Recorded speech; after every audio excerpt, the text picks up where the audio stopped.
I remember growing up when the elders want to advise us, the children, they would do so by telling us stories. And in these stories, they place certain truths in there that are so profound, so that when you were to sit back and remember the story, you would yourself try to glean these profound insights that they were trying to advise you with. I would want to share one such story with you today.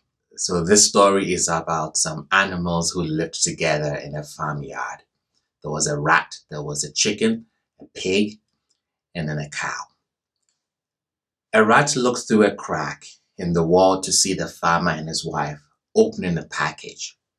What food might it contain? The rat was aghast to discover that it was a rat trap. Retreating to the farmyard, the rat proclaimed the warning. There is a rat trap in the house, a rat trap in the house. The chicken chuckled and scratched, raised her head and said, "Excuse me, Mr. Rat. I can tell this is a grave concern to you, but it is of no concern to me. I cannot be bothered by it. Please shut up." The rat turned to the pig and told him, "There's a rat trap in the house, Mr. Pig. A rat trap." "I'm so very sorry, Mr. Rat," sympathized the pig, "but there is nothing I can do about it. Maybe you can pray, and be assured that I'll help you pray." And he laughed and walked away. The rat turned to the cow. She said, "A rat trap? You better start praying, Mr. Rat. You are in trouble." So the rat returned to the house, head down and dejected, to face the farmer's trap all alone.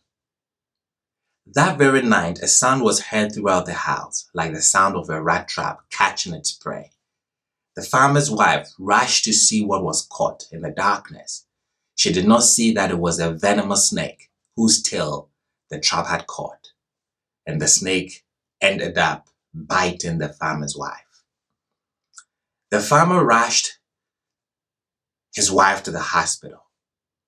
She returned home with a fever. Now, everyone knows you treat a fever with fresh chicken soup. So the farmer took his hatchet to the farmyard for the soup's main ingredient, the chicken. His wife's sickness continued, and friends and neighbors came to sit with her around the clock. Now, to feed these people, the farmer butchered the pig. The farmer's wife did not get well. Eventually, she died. So many people attended her funeral. The farmer had to slaughter the cow to provide meat for all of them. Who is it left with now? The rat. So, the next time you hear that someone is facing a problem and think that it does not concern you, remember that when there is a rat trap in the house, it's not only the rat that is at risk. The whole farmyard is at risk.